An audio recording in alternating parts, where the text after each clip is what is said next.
Rebellions are built on hope.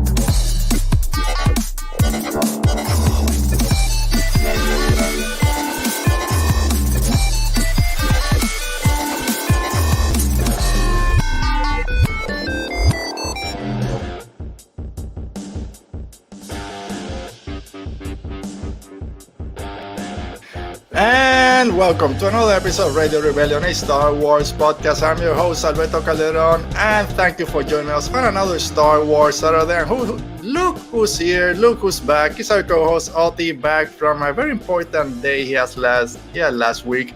Oti, thanks for joining us. How are you doing today? Thanks for joining us. I'm here almost every week. You miss 1 week, and it's this whole big deal. Yeah. You return. Dude, last week, again, I mentioned it was the first time, and I don't know how long I've been doing the solo show. So it took me back a little bit, trying to get back under the swing of things. But I think it was a good show. Then I have bad news for you. In April, there will probably be one Saturday that I have a work trip, and I'm not sure if I'm flying on Saturday or Sunday. All right, you gotta. When we talk sometimes here and off air, so you gotta give me a heads up so you can do your little Luthen and get ready. You gotta tell me. I gotta do my Luthen for those. It's gonna be like in 3 weeks, so you have time. All right, probably for the Mandalorian finale, just to make it. Oh no, please. I think so. Oh, come on. I'll find someone. I'll ask someone to be here and join us. What is it with me and finales? Like, I think you missed all of them so far. You'll be here next week for the Bad Batch finale, at least, though. If you watch it. It's a two-parter, right? It's a two-parter next week. I'm excited. Spoiler alert, I love this week's episode. So all right, we're still a couple of minutes from it, but I'll say most of the people out there on the Twitterverse, social media have been very high on the Bad Batch this season, and not so much with Mandalorian. There's been a lot of up and down with the fan base, so it's going to be interesting to see how these two finales hit. I just checked. It's for the Mandalorian. Of course. I knew it, you bastard. All right, well, if you're not like Oti, thanks for joining us every week here. Make sure you subscribe to our show. Give us a like and comment down below if you're watching this later. On the replay, Oti, when you watch it, just leave us a comment. Make sure you subscribe. And when you do listen to the audio podcast, give us a rating and review. Good Pods, Apple Podcasts, Spotify, wherever you listen to this. And thank you. All right. I'm bummed. Oh, can we? I don't know. Maybe can we do it Friday? Maybe you wanna move it up? We might do it Friday. And you know what, Alberto? It's been a trend because I remember for the Mando season 2 finale, we weren't podcasting together, but that day my dog we had to take her to the hospital, so I had to watch it on my iPhone in the waiting room of the hospital. So there's something with finales. Yeah. We'll see if we can figure something out. Maybe do it on a Friday.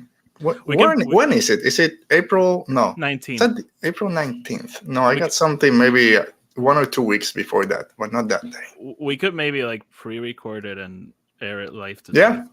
I don't know. We can do something. We'll figure it out so we can have Oti here officially for our Star Wars TV show finale. We've got people in the chat though. Who's out there? We have Dale, as always. Dale, thank you for being here. And he's not always here, but it's always great to have him. Roberto Venegas. Ooh, Roberto, thanks for joining us. Roberto did put a comment in a couple of episodes ago when you called him out for what was it? Being a little bit. Well, the celebration thing. They were doing. I love you, Roberto. I love you. Even if I criticize you, I love you guys. Yeah. All right. You know what I don't love, Oti? I stepped on gum about an hour ago. Yeah, my shoe is still crackers every time I take a step.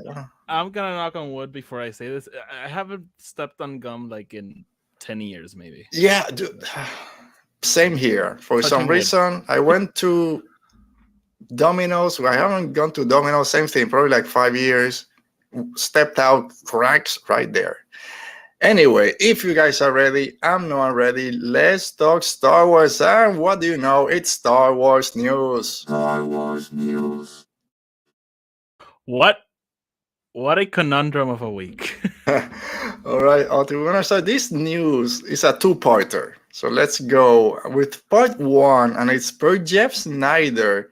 I think it was on either Monday or Tuesday. He came out to say, thanks for playing, but Damon Lindelof is out, and his writing partner is out from writing the new Star Wars movie, and I freaked out. But I did too.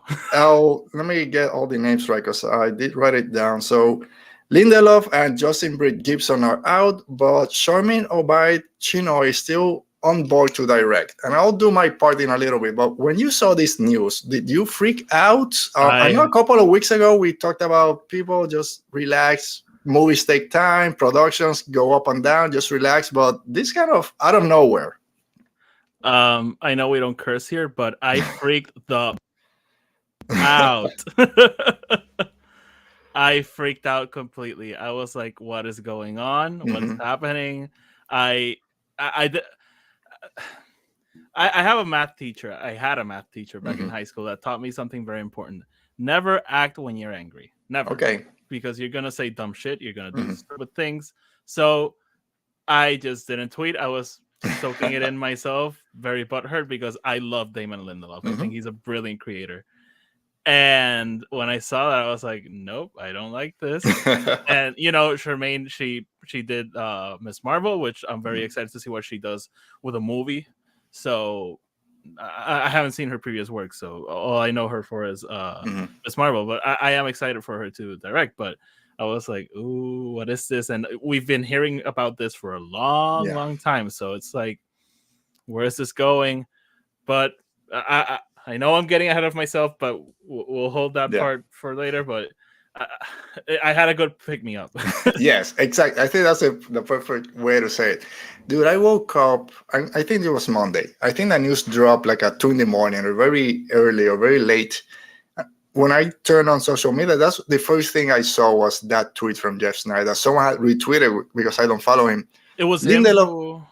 Who tweeted it? Okay. He tweeted out because he was the one I think that first announced that Lindelof was going to be writing the Star Wars movie. So he's been very close to this whole kind of production or whatever. Can you say one thing? It's funny how he tweets that out and people freak out and take it as a fact, but he tweets something, he says something else and people are like, he's lying.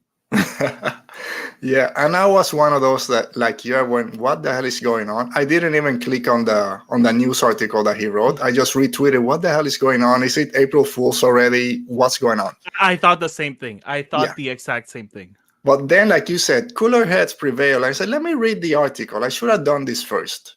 I clicked on it, same thing, Lindelof out, but he turned in his first script in February and at the same time basically say, thank you, here it is, I'm done. The director is staying and that they already had a new writer on board since a couple of weeks ago. So then I said, okay, it's not too bad because at least it doesn't mean it's canceled. The director is still attached. They already have a writer working on it. This was mid-February or early February, so about a month ago. It's okay. We're still on board. And he keeps saying that this movie is still going to get announced at Celebration and that we're going to get the title. So I got freaked out, calmed down a little bit, but I'm now like a lot of people out there on Star Wars Twitter saying, oh, not that I'll believe it, but I'll get more excited when we're like a year out and when we start seeing something more concrete. There's another news that I'm not going to touch because I didn't read it, but that they're going to announce 3 movies at Celebration. No, please not. That's what I was referring to, by the way, with Jeff Snyder, because it was him who said that same thing. So it's funny how they take something at face value and others like, let's be skeptical about this. Yeah. But I did want to mention, it's funny because this is yet another creator that leaves a project that hasn't really been announced. Yeah, it's really in development still. It's not like he got fired or he left halfway through production. And I think that since we've been hearing about this for so long, we know they've been working on this very hard. They had this writer's room and everything.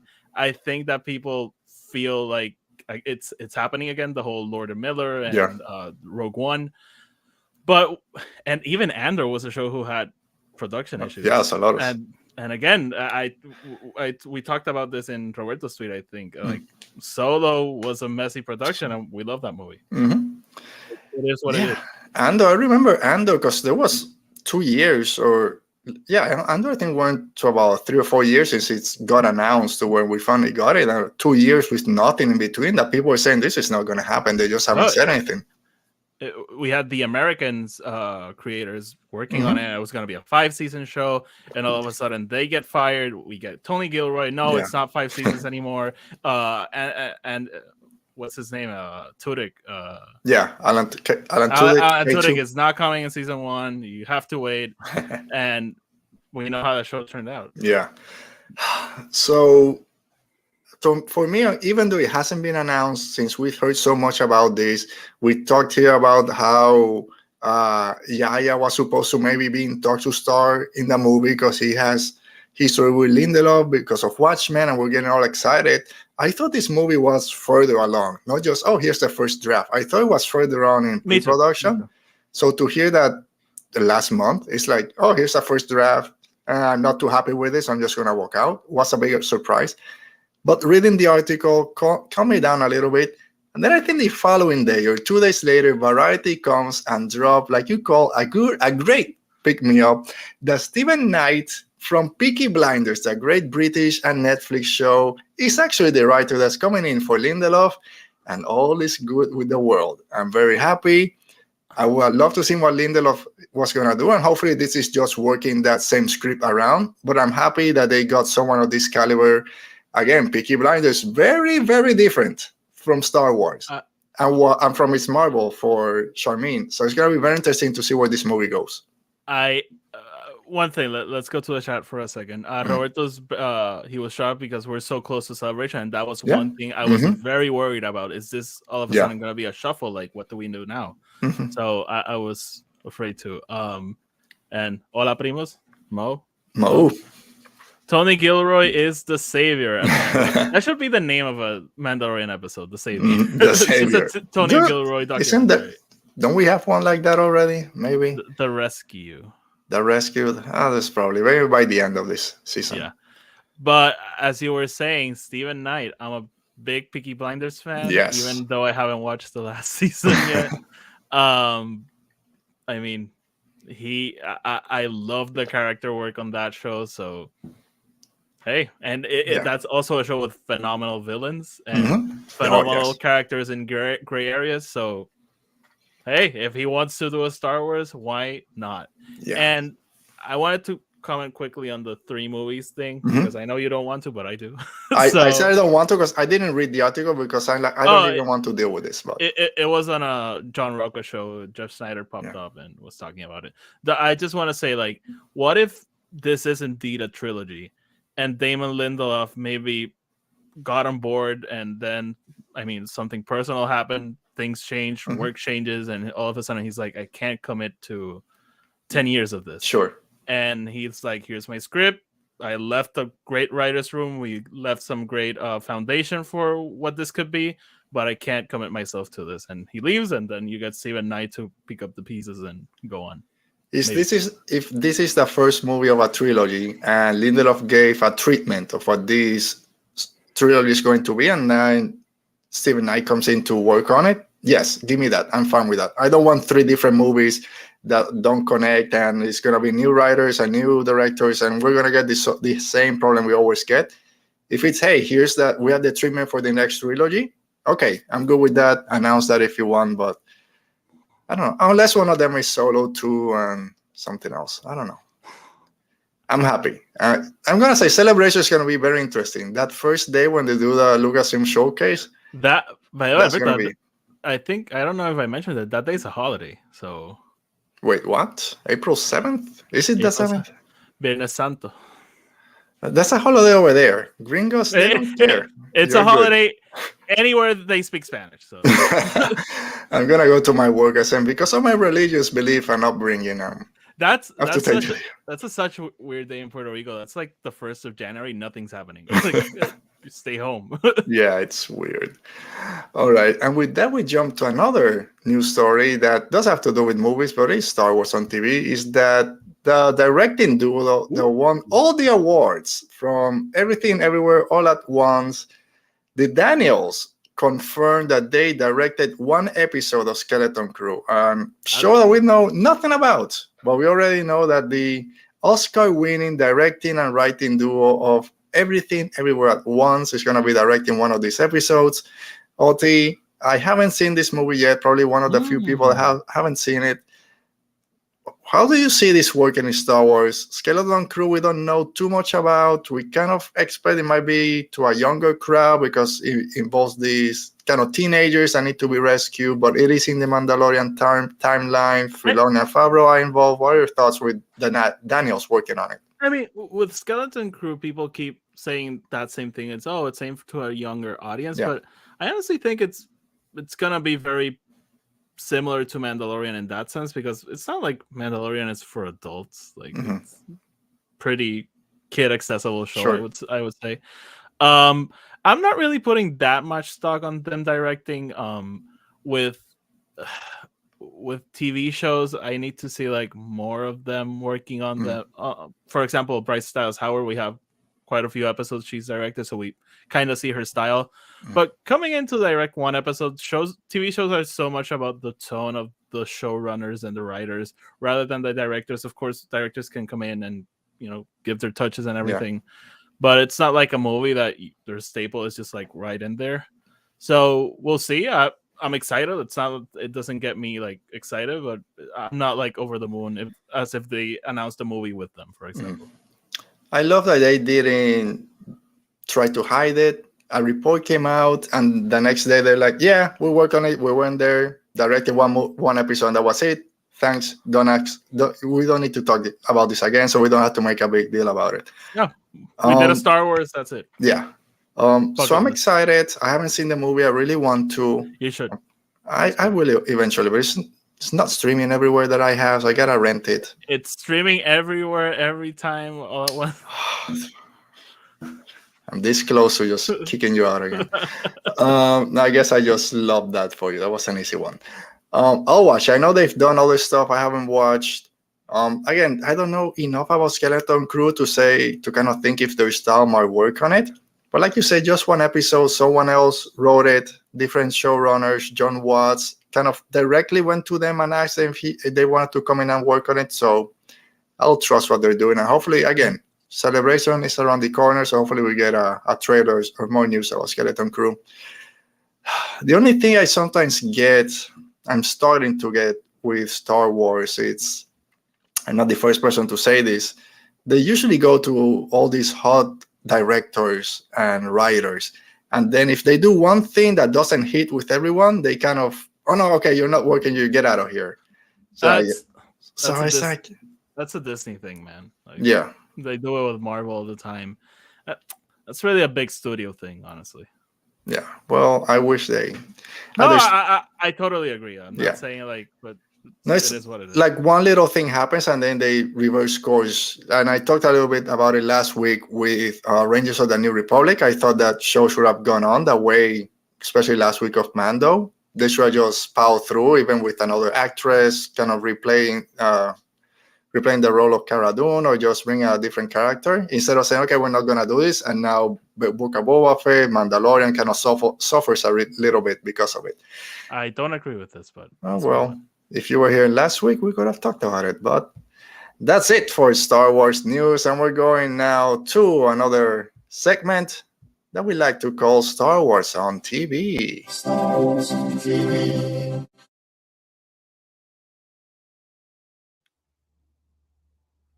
All right, and hopefully you guys heard that because I didn't hear it on my end. Oh, I heard it.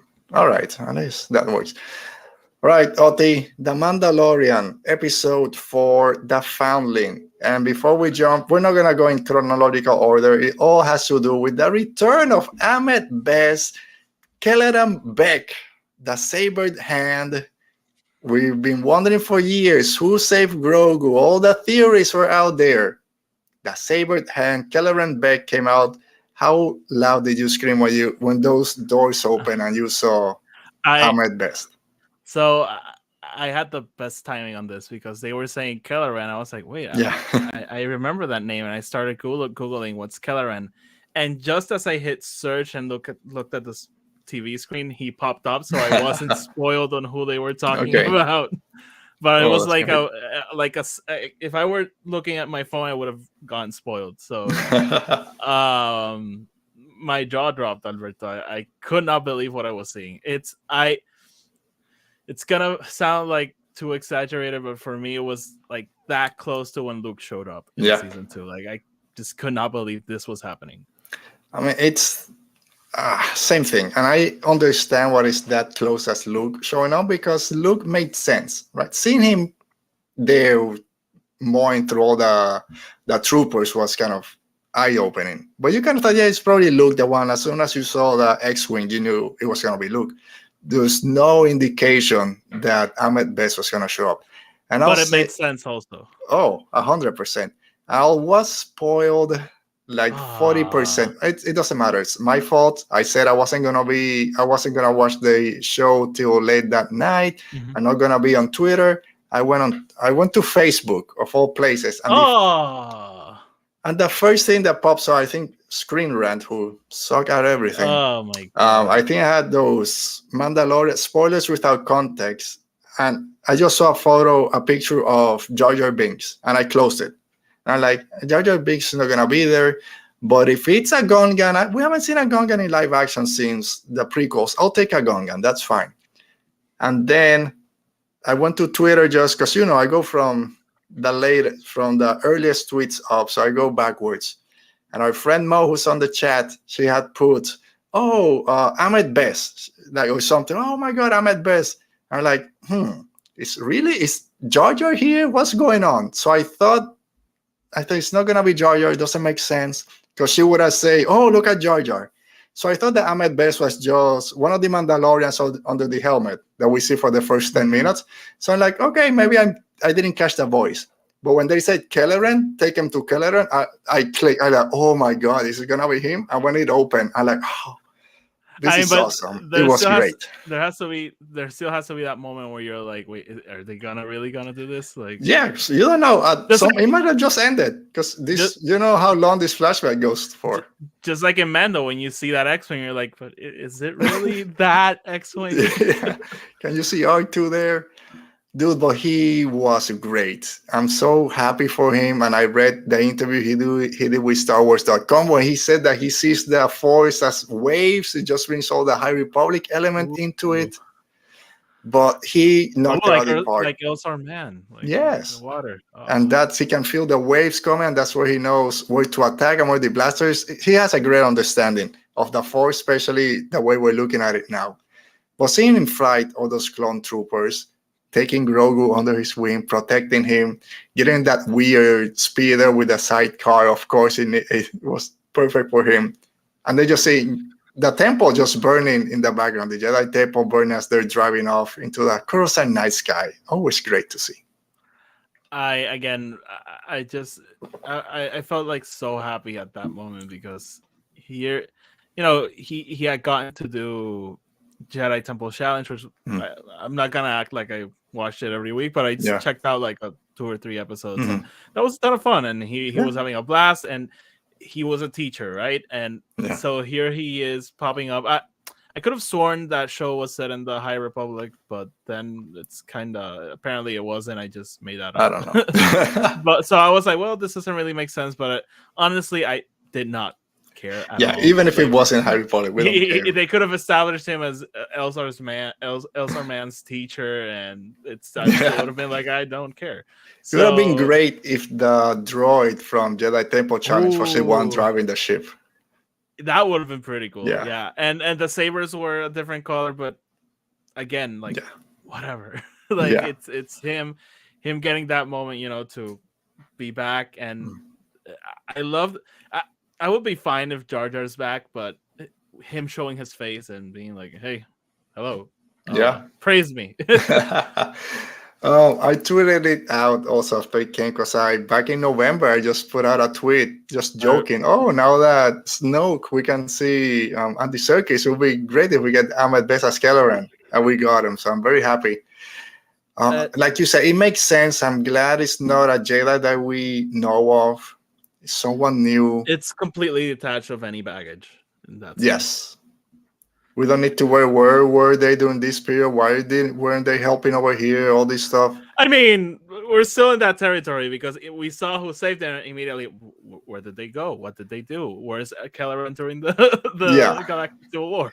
He's in Naboo just chilling. What I want to know is how which to me I was more interested in who saved them, is how he went from whatever Jedi just saving that we saw, from the next 30 years, he ends up in the hands of these bounty hunters that we find in.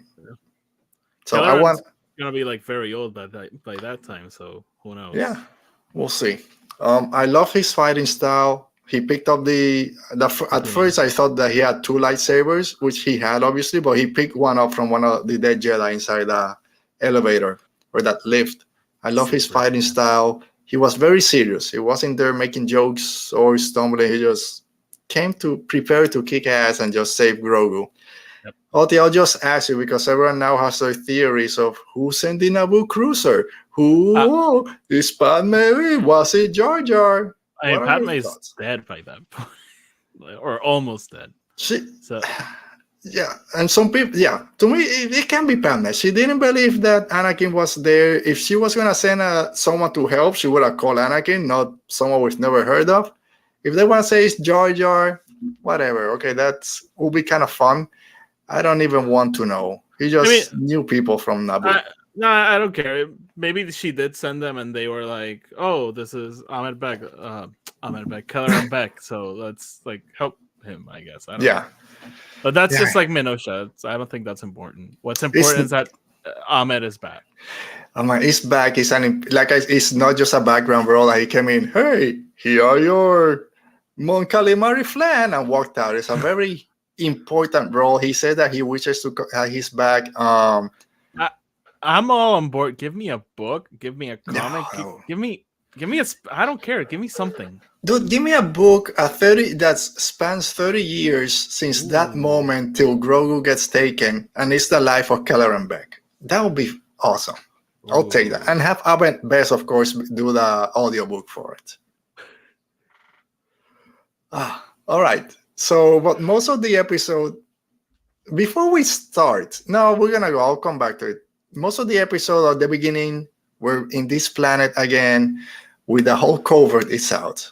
From 5, they multiply to like 150. And they're practicing, they're training, they're shooting their blasters at the water. No, of course, that creature wants to eat you. You're disrespecting its habitat.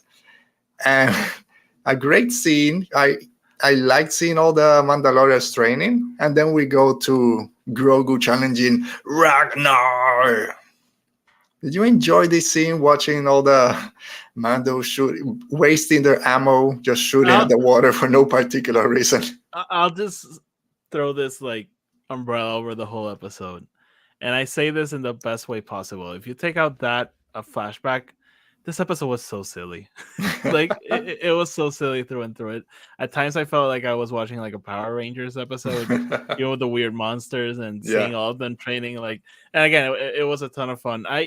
It's been the shortest episode of the season, right? Of the show overall, right? 32 minutes total. It was pretty short. So, and again, I had a ton of fun with it. So the Mandalorians training, again, it was fun to see them like fighting each other, which is what we know they like to do the most. And just seeing Grogu like on the corner just playing with these rocks, and then you see they're like crabs. So I'll say, and people can say that I'm a hypocrite, and I'll take it. Because episode like this, I've criticized the Bad Batch for. Having 2 weeks, that the tone is very different. Seems like it might be catering to a different type of audience. And for the Bad Batch, I said, I don't know what they're doing. Doesn't make sense to me. I enjoyed it, but I don't know where they're going. Mando Season 3 is doing something similar, but I've been enjoying it and loving it. The first episode and this week's episode have been my favorite. The one that don't have anything to do with the lore, just here's a silly adventure, have been the one that I enjoyed the most, because I think this is where the show The Mandalorian works better. Okay. Mando and Grogu have a little scene or a little mission that they have to do. We get a little bit of lore. There's some comedic elements over here, and that's kind of it. Especially the first episode to me was perfect, encapsulate what the show The Mandalorian is. Episode 3 last week, not this one, the one previously, to me went in a totally different direction, which was great, but it didn't feel like that it fit the Mando tone. This one to me fit perfectly. Okay. But I understand why a lot of people are having trouble connecting with this season. It seems a little bit disjointed every episode. Again, to each their own. I honestly don't feel that way. I don't even think the show has been tonally different to what it's been in the past. Like, maybe that's just me. Like, even in previous seasons, we've had episodes like, for example, The Believer, which goes deep into themes and conversations of literally what do we believe in and why do we believe it. And then you have episodes with Frog Lady. Like, so I think it's still, again, this is all on me. If people are having issues connecting with it, like, that's each person will engage with it as they will, but I think it's been consistent. So. Yeah, don't shoot me. No. The people in the chat too, they're good. So I also seen people that when the Bad Batch have those filler episodes that people like to say, they'll come out and fight against. Why do you say this is filler? Of course, the story move forward, or maybe just character driven, all this stuff. And they've been having issues with the way Mando has been doing this. So same thing. It's like, I don't know, people connect to it a little bit different. And I was going to wait till the end, but let's kind of talk about it a little bit. So last week was this New Republic kind of subplot. 40 minutes, very Andor-like, not 100% like Andor, very, very focused just on two people in Coruscant and the dead of night trying to retrieve this whatever. So it didn't feel like The Mandalorian, but it felt like a lot of people loved that the story was moving that way. It connects with the Bad Batch. It connects with the sequel trilogy, all the cloning stuff. It makes sense for Star Wars in general. And some people like myself, at least, felt that it didn't match the tone of The Mandalorian. The end caps work, but not the middle part. So now we regress to, Mando's going back. He wants to be part of the covert. Grogu's not. He's just kind of laying around, playing with crabs. Bo-Katan is now with this cult that she hated so much. So it's like they're regressing to the first season. So it's like, I don't know. I understand why people don't like that. But we're still like halfway through the season. We don't know where it's going. So to the point of last episodes, for me, last episode was like, hey, the second episode basically did what we thought the whole season was about. Yeah, exactly. We're giving you a glimpse onto what's coming.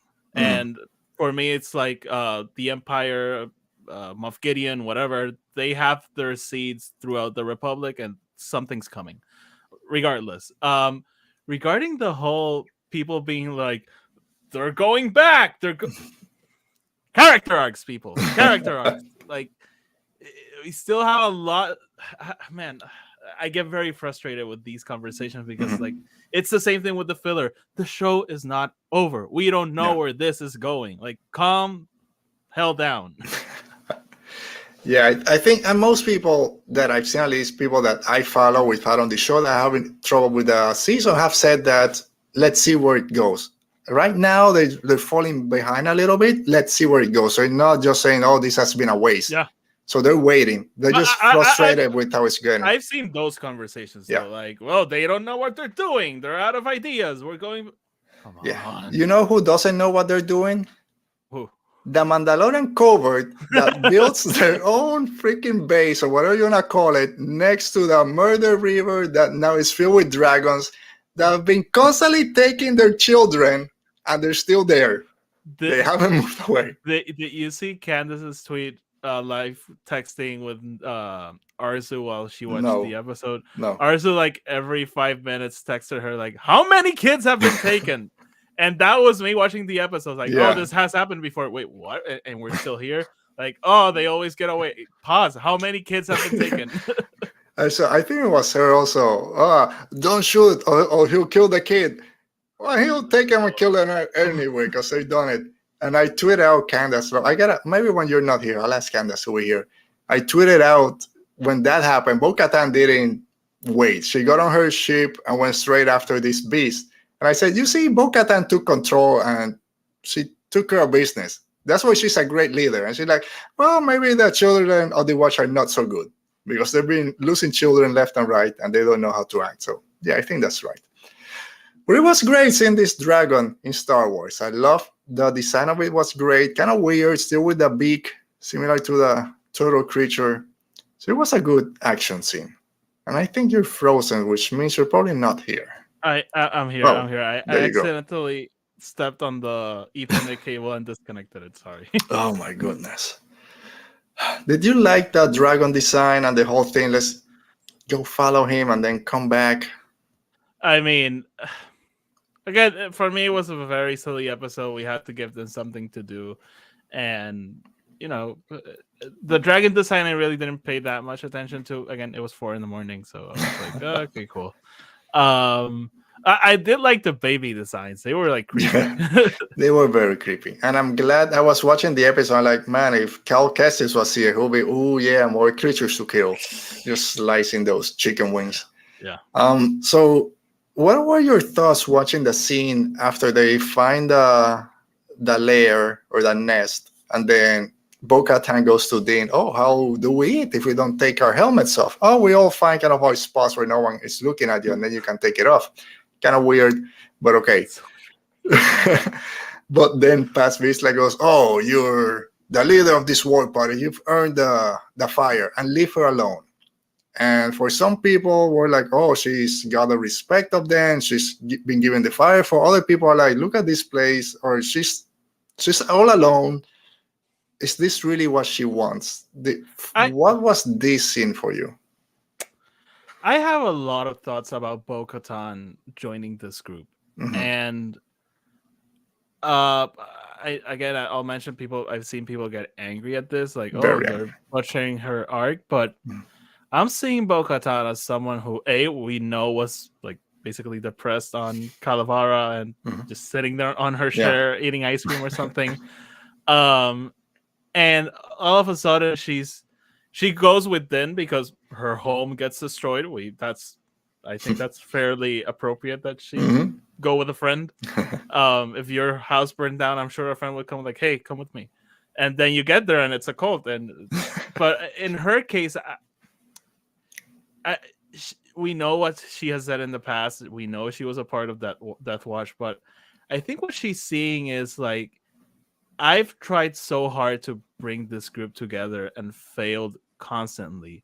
And here's this person, the Armorer, who I've been saying she's crazy. Here's this person, Din Djarin, who I've been saying is crazy for for being so caught up on these rules.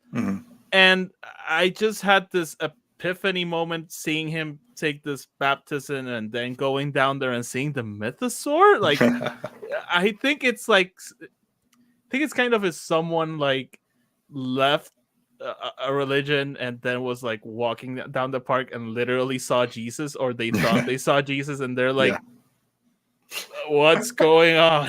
So I think she's very confused, honestly. I don't think she's made up her mind on what she wants to do.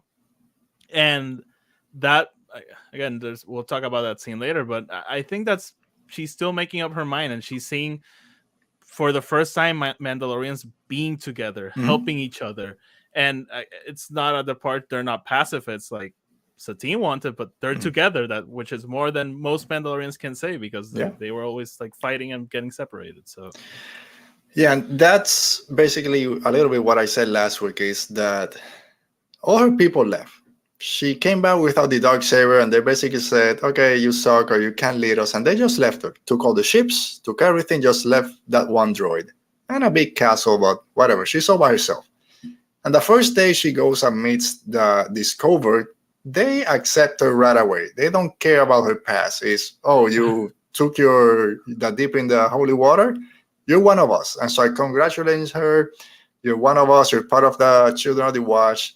As soon as she takes off and tries to help, and when she brings the foundling back, the Armorer is like, oh, this is the greatest honor to save a foundling. So it's like you said, she's this group of Mandalorian, not just working together, but accepting her just for being part of them. She doesn't have to be a leader, bring the Darksaber, rule Mandalore. So I agree 100% that she's confused of what this means for her, right?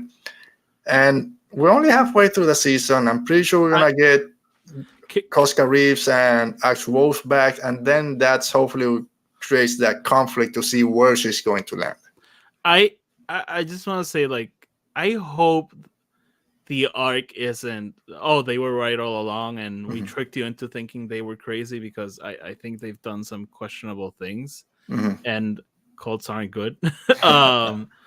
But I do hope they maybe mess with our expectations. In my podcast I kind of mentioned, like, what if this is a way for her to not follow the way and not follow the Darksaber, and maybe make her own story, make her own legend, the legend of Bo-Katan. What if like her arc is like being like, screw it, going into the mines of Mandalore, conquering the Mythosaur, and word starts to spread out like there's this girl on Mandalore that conquered the Mythosaur, and people start coming, and that's how Mandalore moves forward, not going back to the old ways, but paving a new way forward. I don't know. I mean, that would be great. And it will be a cool scene. We had Boba Fett riding a Rancor. So how do you top it? Bo-Katan riding a Mythosaur. And I'll be 100% on board. Same thing. I've been going back and forth of who's right, who's wrong. Children of the Watch, we all loved it that first season. Oh, this is the way. And everything that the Armorer was saying, it's so cool. We love this. Then Bo-Katan came in season 2. We started having these doubts. Oh, maybe it's a cult. You can remove your helmet or we'll kick you out. And now season 3, we're like, we don't know. We don't know where it's going to. A lot of people having issues because of the cult thing. And I've said here about the Path of the Open Hand, that's an actual cult, and how much I hate it. But people in real life have very serious thoughts about the way they're seeing this season go so far, the way they're portraying the Children of the Watch as the good guys, being the cult. And again, everyone with their life experience are going to experience shows like this different. Sometimes we love saying here is fake and in space, so just take it like that. It is. And also look at their actions and not like their denomination, because I don't know. But again, I'm not pro cults at all. Like, we're gonna put that in the description. We're not pro cults. We're just talking about the episode. I mean, but they do a lot of good also. Like, I mean, they've lost a lot of kids apparently, but their whole thing is about that new generation and putting them in a better position than they were before. So let's talk about. We'll see. The new generation. This I don't know if he's still in the chat, but Roberto kind of said, how do Mandalorians procreate? Are they not taking the helmets off when they're having sex? Love is blind. This was mentioned though, because when we meet, I forget the Twi'lek we meet in season 1, but she's like, he never takes off his helmet. Oh. Never. What's her name? I don't remember her name. I remember the brother that we're saving. Queen, I think it was his name. Queenie, something like that. I don't know. Who was played by Puerto Rican actor. The song is in the Ring of Power. I forgot his name. Ismael Cruz Cordova. Ismael. Yeah. Played Aaron Deer. So Aaron Deer. Which is When's one of that show coming back? I just saw today some set pictures from Spain or something. So really? they're filming. They are filming. It looked like a castle or something. So Rings of Power. I can't wait for that. Anyway, and then we get Paz Vizsla saying, that's my son, Ragnar, of course, a great Viking name. Are they just adopting kids and just saying, these are foundlings? Because there's a lot of kids. By the way, Roberto, a lot of kids. Roberto is still here, confirmed. Maybe they do have sex with their helmets on. Hey, if people have sex wearing furry things, like, that was gonna say to each their own, like whatever. If you want to dress Mandalorian culture, I'm sure real life people use Mandalorian helmets. Oh man, for sex. Like, I'm pretty sure that happens. We're gonna get some stories from Celebration, probably. Oh my! All the cosplayers. If you're going to Celebration, let us know what your kink is. We'll do a show Friday night so we can put in that one, not this other one. On Holy Friday, Alberto. Oh no, okay, maybe not. My mom will have a heart attack. Yeah. Please no. But it's funny because we don't know how many male and female Mandalorians there are out there. There were at least 15 or 20 kids. If they're all foundlings, how many places need kids to be safe? Why are you just going and finding? I mean, anyway, I digress. just ended like 5 years ago, so maybe they're still living. I don't know. Ask for Whatever. money. And I just want to mention, we haven't talked about the important thing. You alluded to it though. How's Bisla? Tar, pre, pause, Ragnar. That sounds like a heavy metal band from like Germany or something like that. That was Fabro saying, I just want a cool name. Ragnar. Want a cool Viking name. We're just calling Ragnar. Which makes no sense, like you said, for all the generations of Vaislas. This is Ragnar Vaisla. Simple name is now Ragnar. Yeah, all right, we'll take it. I also want to mention, I found it funny, like, Paz is like very chill throughout the episode, like we have to save this kid. Yeah. And the minute they get to the I'm gonna jeopardize the entire mission because of my impulses. Yeah. Yeah, because he wasn't like that when the creature took him. Yeah, what's happening to the show is when Oti comes back, this is what happens. He wasn't that concerned when the dragon took him. He's like, don't shoot. Oh crap! I run out of gas. I can't reach him. Oh, Chucks. This has happened before. Yeah. Oh well, let's go find some other foundlings. Yeah. Anyway, but the armorer was working overtime this episode, making new armor. Did you think she was making a helmet for Grogu when she started building things? I did, but I love that he made him like the bling, which is like 3/4 his body. It's like this doesn't fit. That's so funny. I thought I was hoping it was the helmet. I'm like, it's too early because we just had that scene when Ragnar says, "Where's his helmet? Oh, he's too young." Blah blah blah. To take, he can't speak, so he can't say the vow, the creed. So yeah, it wasn't gonna be the helmet. Just kind of hoping for it. When the first thing flashed on the screen, it was a little armor. Like, yeah, give me the armor so he can get out of that potato sack that he has. But no, it's that big bling, that clock from Flavor Flav, just there. So it has the mud horn. It's great.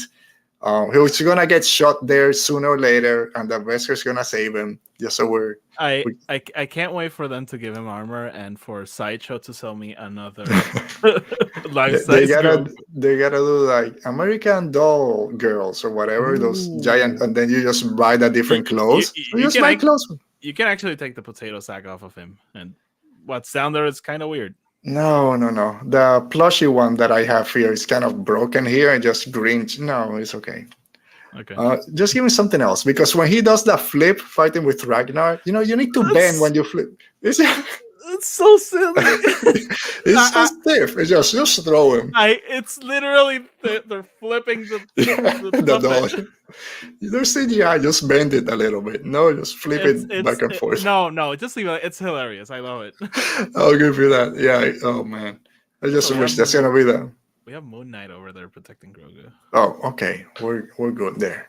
When is that show coming back? Are we getting season 2 of Moon Knight? I hope so. I've talked to a lot of people that were like, I hated Moon Knight. Like, Moon Knight was cool great. Show. Yeah. All right. So Bo-Katan and the Armorer talk. She's, you need a little patchwork. And she tries to bring the mythosaur conversation into it, and the Armorer's like, yeah, we see a lot of things. Yeah, whatever. You saw what you needed to see. I did want to mention, like, when she's like, can I have the mythosaur? I wanted the Armorer to turn around and be like, you were the Duchess of Mandalore. You don't know that you can? Like, come on. You can do whatever you want. Yeah.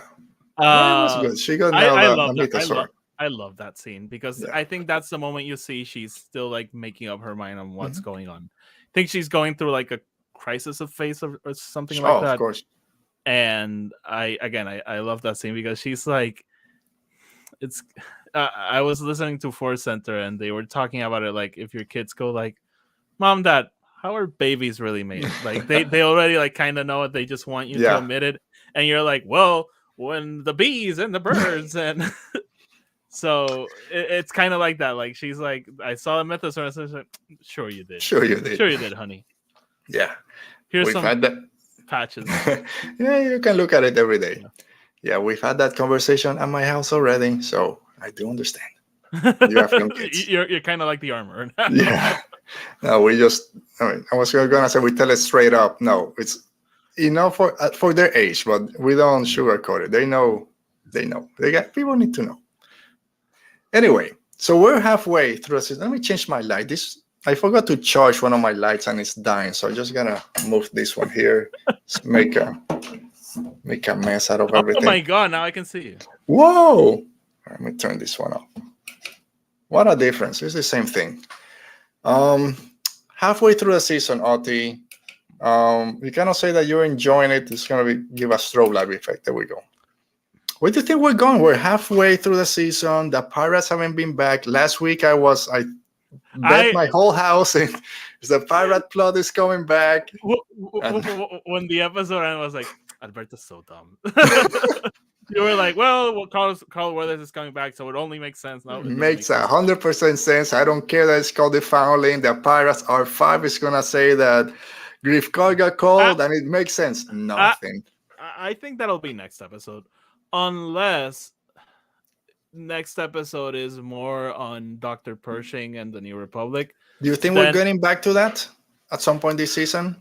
Yeah, I think we are, because I think that's gonna be what the season will be leading to for a finale. Like, I still don't know. I don't know where these 4 episodes are gonna go to. They already said that next one is like 45 minutes or 43 minutes, so we're back and forth again with the time. What if they do like the Pirates intercut with the New Republic thing? And it could be. I don't think that pirate arc needs a lot of time. I said 20 minutes last week, and if this is a 40-minute episode, just do it early, 20 minutes, get out of the way, and then follow. Because we still don't know where the hell Moff Gideon is. Did he escape? Is he dead? Are we gonna see how he escaped? They were even talking about that in the I heard he died. No, he escaped. Oh, I don't know. But also in the last episode, Bo-Katan's like, oh yeah, I've pissed off a lot of warlords, and then when she sees like the whole fleet, she's like, I don't think this is a warlord. So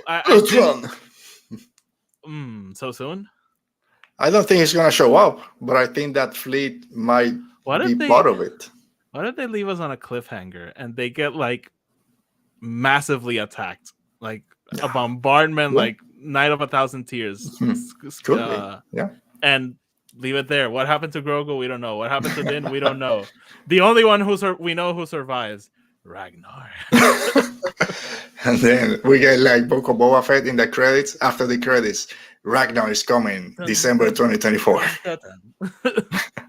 The Book of Ragnar. The Book of Ragnar. And then we complain when Din Djarin shows up halfway through it. But I have no idea where the season is going to go. Like, we still need that pirate kind of plot to close out. We know that Moff Gideon is on the show, so we need to see where that goes. The main arc with Mando kind of doing his redemption already happened. Like you said, that was episode 2. But what's going to happen with Bo-Katan, the armorer, all her beliefs? So there's still a lot of open threads out there. I don't think, again, we'll see. I don't think that Ahsoka's showing up. They might just to connect it with the new series coming out later this year, but I don't think that Thrawn is showing up. Maybe at the end is Moff Gideon just talking to someone and he kind of says, yes, Grand Admiral or whatever, and we know that's Thrawn on the other end. I don't know. I'm enjoying the season. Very interested to see the second half. I'm imagining a Back to the Future Part 2 finale where they get attacked. Ragnar survives, and then Ahsoka shows up, and he's like, "Are you Ragnar? Yes, I have something for you." Gives him a letter, and he's like, "Baby Yoda survived. He's in the Old West, but he survived." Yeah, and that's when the World Between Worlds comes, and they can go find him. Yeah. All right, so 4 episodes left of Mandalorian season 3. It's going to be very interesting to see how it ends up, and hopefully the people that have been having some issues with it kind of come back to it. I hope. Again, I'll just say, I remember when the first season was coming out, I had a lot of issues with it, but by the finale, I was very satisfied. So I hope people feel that way. I'll say it again. I'll say every time I complain about Favreau and Filoni, especially Filoni, he knows what he's doing. Even when they come back in and hit a home run. Yeah, when you think things are not making sense, they'll take that curve, and then it makes sense. So again, we're only halfway. One show that's not halfway, only has a couple of episodes left, is the Bad Batch. A couple. See, I do know my words in English. But this week we got Tipping Point, episode 14. Otto, you just said before we started you didn't watch the previous episode. Oh, come on. Don't throw me under the bus like that. No, but you watched Radio Rebellion, so you're caught up on everything. Yeah, I watched, and again, people were tweeting about it, so basically like, I've got the gist of it. They find a planet, they stay there for a while. And you don't need. They break up with Sid. It's okay. Yeah, Sid was ghosting. Oh, they were ghosting Sid. Haven't talked to her in 20 rotations. And they reference that in this episode, so it's like I kind of feel like I didn't miss anything because they have the same conversation. Like, can we stay here? Should we stay here? Yeah. So it's very similar. But we start with Rex and Echo, which we hadn't seen in a couple of weeks, attacking this Imperial ship that's taking this cargo, which was actually other clone troopers that they were taken somewhere, which we know is Mount Tantis, but the clones don't know. I'll say, and this is not a ding on the Bad Batch, it's just, I'm tired of them showing the stormtroopers just so ineffective. Like 2 clones took out like 3 battalions of stormtroopers inside. Crosshair is drugged up, almost dying, and killed like 10 people. Even flipping, or at the beginning, they're flipping on the floor with stormtrooper looking at them. They don't shoot it. It's like, we know they're bad, but come on, it's not funny anymore. The show needs to happen. I know. Attack 5, kill 5, or stun 5, not 27. Anyway. Very cool scene. We got the return of Hot Hauser. Everyone's been asking, where is Hauser? He's back. Yeah. So that was a cool nod to the first season. But most of it is Crosshair getting interrogated. Yeah. See, I knew the other words, not this one. Interrogation, because my notes were different. That's why I got tripped up. Dr. Hemlock, and I don't know if she's a doctor. Character, by the way. Yeah, and Emery Carr, which I don't know if she's an assistant, another doctor, or whatever. Basically saying, we'll give you a clean slate. We don't care that you killed your commanding officer. We need to find Clone Force 99, and you're going to help us. He quickly knows, you just want the kid. And he's not going to give them anything. What's going on with Hemlock, with Emery Carr? I don't know have you seen the theories online that people think that Emery Carr is somehow related to Omega in some sense? Who? So the other doctor that has the goggles, the female, she's related to. So she's played, I think, by Tricia Castle Hughes, who plays the Queen in episode 2. She's also from New Zealand, the same place that the voice actress for Omega is. She has some connections with Camino, similar voice. So they're saying that she might have some. Either they use her DNA to help with Django's DNA to make Omega, and that's what's going to help them then to make Snoke, or that she's... Go ahead. No. Okay, I'll stop right there. I don't think either, but when I watched parts of it a couple of days ago, it does have a similar voice. I hope they don't go this way. Because she's from New Zealand? They just find it. You know what? Don't find it. Let's just see what happens on the season. I was gonna say, like, you're like that QAnon guy on your Facebook. I'll send you some articles. Yeah, I got something. I got something right here. You see my stash? Look at all this. I made the research. I dropped my stuff. Actually, those are all my notes from the past episodes. I keep my notes just in case. Oh my god. Yeah, I don't know why. I was going to throw the first few out, and then my wife said not to, and then I just kept them. So I got like 90 episodes at least, because I don't have all of them. But wow. Yeah. So if I ever get famous, you got all my notes there. For your biographer. Yeah. Anyway, so Crosshair sends this message to the batch. I can't remember the code that it was. So basically, they're looking for you. You got to hide or get out of there. Hunter's kind of on the fence. Is he trying to help us or not? Mm-hmm. Should have started. Did you enjoy this episode? Are you like where the series is going with 2 seasons left? I really like this. I really, really like this episode, and they're making me come around on the whole Crosshair redemption. Like I didn't want it, and I'm like, it's starting to make sense. Yeah, I mean, you know me. I'm keep Crosshair bad, but it's making sense. So I think it's gonna happen. I don't know if he'll survive.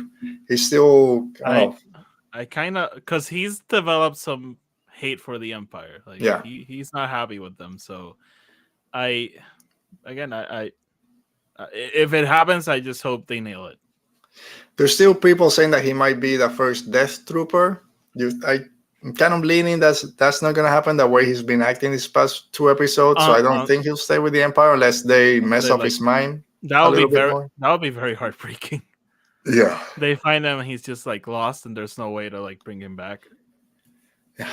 All right, I'm gonna bring this point back. We saw here Omega, or I should say, we saw Tech teaching Omega how to pilot the Marauder.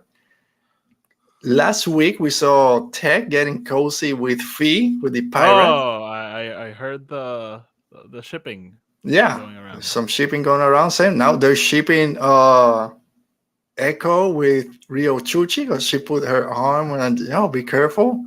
Yeah, I do want to mention, like, this has nothing to do with what you're talking about, but Hunter really can't take off that freaking bandana, huh?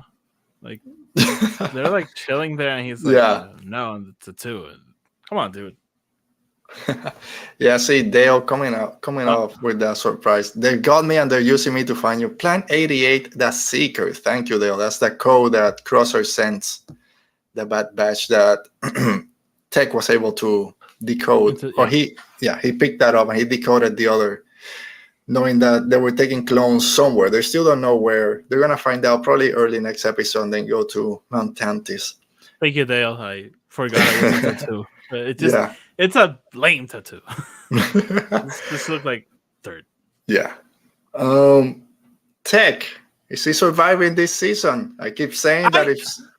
So I heard your comments on that, and it kind of made sense, but I also kind of think like last season sidelined all the characters except Hunter. That this season they feels like they're propping them all up, especially Tech, which was just like there. So I really don't think they'll kill him off. So I'll say I don't think this show is one that will be killing off some of the main characters. Last season, Hunter and Wrecker were the ones that spent most time with Omega. Wrecker, of course, turned with Order 66, even if it was for 5 minutes, but there was that surpriser, that scare. Yeah. And then Hunter was kidnapped for 1 episode, and they had to go save him. Yeah. Then this season is being Tech and Echo. Yeah. Echo left, and we saw how distraught she was. So hoping that Tech doesn't die, but I think he might be in danger, just to make us feel more for Omega, and hopefully maybe that's the cliffhanger for this season. They take Tech or something. But I think something's there because they're paying so much attention to Tech and his connection with Omega that I think there's going to be something at the end, but we'll see. Maybe. All right, so 2 episodes left. All of them are going to be next week. Pretty heavy episodes. I'm guessing they're going to Mount Tantis. Do you think it's going to be a trade? Give us Omega and we'll give you Crosshair back? I think the Empire will be offering that, and I don't think they're going to do that, though. They won't, but will Omega say, this is my fault, I'll do it, it's my choice? Maybe. And we got Tarkin back. Forgot to say, we finally got Tarkin. Yes. Oh, yes. Something was missing. I'm glad that it happened because I was about to tweet at the end of that episode. We keep getting all these new Imperials, but where's Tarkin? We got the Emperor, but the classic ones should be in this time period. We haven't seen them, but Tarkin showed up. Right. All right. I think that brings an end to it. Are you not going to mention your issue with the haircuts? Now that you have me here in person? No, all right. You want to talk about it? Let's talk about it. So I tweeted it out. No, okay. Haircuts. I mean, I can't talk. I get a mess of a hair right now. So anyway, what happened to the barbers at the Empire? Because now they're all messed up. And maybe at this point they were like very lenient, and then they got a little bit more strict by New Hope. I don't know. Yeah, maybe the hair gets caught up on a machine and they say, everyone needs to cut it. They're like, oh, these millennial Imperials. All fades. And everyone had a hat before. If you go back to A New Hope, they all had those Imperial hats. Oh, yeah, the caps. Yeah, they need those. All right, I think that brings an end to the Bad Batch. We only had 2 episodes left, even though I've been kind of up and down with the season. I hope that it hits and finishes up in a high note. I'm excited for the finale, honestly. Yeah, I am excited too. The Star Wars animation does very good finale, so I don't think they're going to drop the ball. Yeah. All right, Oti, that brings an end to our Star Wars talk. We really don't have anything to do in terms of a world between fandoms, but I haven't heard your thoughts on the finale of The Last of Us. What were your thoughts on it? It's been such a fan. Again, your thoughts on the finale, and then just overall, as a fan of the show, how did you feel with this first season? So I just quick world between fandoms. If you guys are fans of John Wick, go watch John Wick 4 because it is awesome. It is my favorite of the sequels. So yeah. Are you a John Wick fan, Alberto? Yes, I won't go watch it on the theater, but I watched the first. Yeah, I watched the first two when the second one was on HBO Max. My wife and I sat down, hey, let's watch the first John Wick. People say it's good. We loved it. And then we binged the second one, enjoyed the third one. It was awesome. I'm really hoping that this one is going to be as good as the others. And I fear great things. It's phenomenal. It's very well made. Last of Us, talking about well made things. I love the finale. I had some issues with some changes they made. It's not like massive issues, but you were talking about it and kind of clicked some things for me. So I will mention them. So kind of spoilers. Yeah. So in the game, the whole cure thing is a pretty sure thing. In here, it's like, well, maybe we can make it, and maybe we can. And you, with the character of Marlene, even though it's a sure thing, you kind of learn that she's not happy with this, and you find some recordings of her fighting with the doctor. Like, find someone else. Like, she can't be can't let her die. And here we see the relationship with Ellie's mom, which we don't get in the show. We hear about it, but we don't really see it. And I did not love Marlene's portrayal in that sense. I think they should have shown her struggling with this a little bit more, and maybe showing the duality of what Joel and Marlene are saying. Like, I'm willing to break my promise to Anna and basically ruin my mission of protecting this girl for the better good. And Joel being like, I'm not willing to do that. And I kind of think they missed a chance to do that here, but that's me just kind of nitpicking. Marlene has served her purpose and she's gone. Regarding the rest, I really loved it. I loved that scene with them at the Fedra camp, where Joel tells her about the gunshot, because we don't get that on the show, on the game. In the game, that conversation is a little bit different. Joel talks about his wife, which we never heard about in the show. And it's funny because he's talking about it and he stops suddenly, and Ellie looks at him and goes like, not yet. And he's like, not yet. So again, but I do love that whole, you talked about it, the inverse roles, how Ellie's the quiet one and Joel's like upbeat. But again, in the game, they make it out to be like Ellie is so hell-bent on needing that her, oh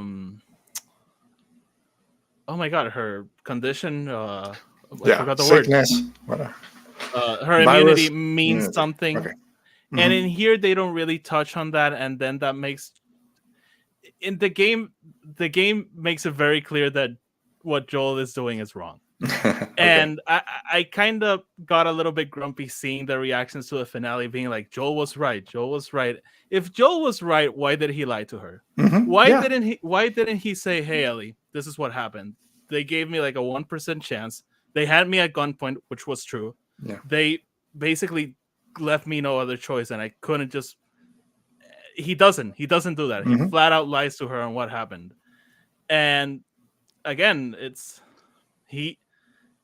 Ellie would not have wanted him to do that. She needed that condition to mean something, and he completely took that away from her. Which is, I think, the episode prior to that one, right? When he's telling her, hey, we can just go back. We don't need to keep going. No, it's in the same episode. Yeah. Okay. There's no halfway with this. We finished what we started. And again, that I've been living with that for the past 10 years. It's for me, it's one of the awesome moments in all of storytelling. Like that one choice, just what he does, and it's basically a culmination of the whole show. That letter Bill left for him. Yeah, I see you, Roberto. Joel was right. Yeah. Screw you. So you're in the camp that Joel was wrong, mainly because he didn't tell her the truth at the end, or I think not he giving her was the wrong. choice. Okay. I think he was wrong. I think Ellie, again, Marlene wasn't giving Ellie a choice neither. But I think if they had woken up, she would have been like, "Yeah, I want to do this." But again, none of them gave her that choice. So this is the thing about this story. All the characters are complex. None of them are good. I've been mentioning it. Ellie and Joel do horrible things, and here it is. This is what I was referring to. Yeah, I mean, I'm go on. Yeah, go. No, I'm just gonna say I'm not gonna repeat everything I said last week, but I said I understand if I'm just watching the show, saying no, kind of the greater good is more important, but also seeing it as a parent. Hey, you at that point you don't care. You only care about your family and saving. So I'm like Roberto saying, of course, Joe was right. I would have done the same thing. That doesn't mean it was the correct thing to do. And also for me, I think they missed a little beat in here with this. This is not an act of love. This is a very selfish act. Of course. Joel's process is like, why does everyone get to be happy at my cost? Why does everyone get to benefit from Ellie except me? Like, no. And again, it's very minor. I loved the episode when it came out. I was just thinking about it and having replayed the game. And I'm like, I wish they would have tuned that a little bit better, but it was fine. I'm very excited for season 2, though. Things are gonna happen, and there's like this thing they repeat: you can't stop this, and oh boy, you can't stop this from happening. So. All right, I've been trying to keep away. I've seen a lot of people kind of spoilers for season 2, or this happens in the second game. I'm like, no, I gotta stay away. I want to go fresh again.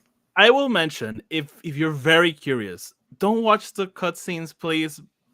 Big part of that story of both games actually is the moment to moment in the game when you're playing, not in the cutscenes. Characters have conversations and things. It's always awesome. For example, the giraffe scene in the game is not a cutscene. That's something you actually play, so you would have missed that. But watch the trailers for the second game, especially that first teaser trailer. Nope, no plot points, all vibes. It just gives you a sense of what's coming. And the second game did a great job marketing the game because of how it's structured. Like, if they gave some things away, it wouldn't have worked. So I'd say that watching the trailers is safe, and it gives you an idea of what. But especially that first teaser trailer. All right, might have to check that out. Regarding the show, by the way, loved it. Home run. Couldn't have asked for anything better. Just those minor gripes at the end, but it's again. If you want to know my thoughts. Self-plug, by the way, did an episode on my podcast with Lauren Romo, the segment that started a while back, The World Between Worlds, where we compared Last of Us and Star Wars, and we talk about both games, but the first half of the episode is just that first season and that first game, so it's safe, and we announce when we're going to talk spoilers for the second one, so if you haven't played it, you can jump right in. All right, so we'll check that out. Make sure everyone checks it out. And of course, the link, apart from being down there below Otis' name, is also in the description of the show, where you can find all his other episodes. And I'll plug another show for A War Between Fandoms. It's not a new show. It's Wellington Paranormal. I don't know if you've watched it. They have this on HBO.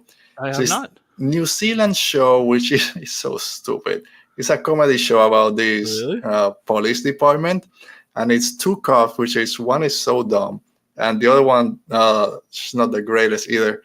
And their police captain, which is the greatest, but the captain has his own division because he thinks there are paranormal things happening. And there's ghosts and vampires and demons. So it's that type of show, but with a comedic vibe. And this past episode I saw last night, which I think is season 2, episode 6, I just died. It's the best one I think so far. It's just great, so check that one out. Wellington Paranormal. New Zealand shows are great and weird. It's just so funny. 2 plugs. Yellow Jackets is back, and Ted Lasso is back. So. Ted Lasso is back. We've been watching that. Yellow Jackets, I don't have Showtime, so I can't watch it. I literally only get it for Yellow Jackets. I'll cancel it when it's over.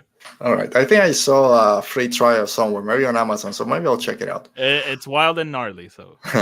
All right, with that, we bring an end to today's show. Thank you, everyone, for joining us in the chat. Roberto, Dale, and Mo, thanks for being here. Oti, thanks again, it's great having you back. We'll have you again next week, and we'll plan something for that Saturday you won't be here. We'll try to do something else, even if we record prior and then release it on Saturday. Celebration is coming, so 9 days away, I think it is. What?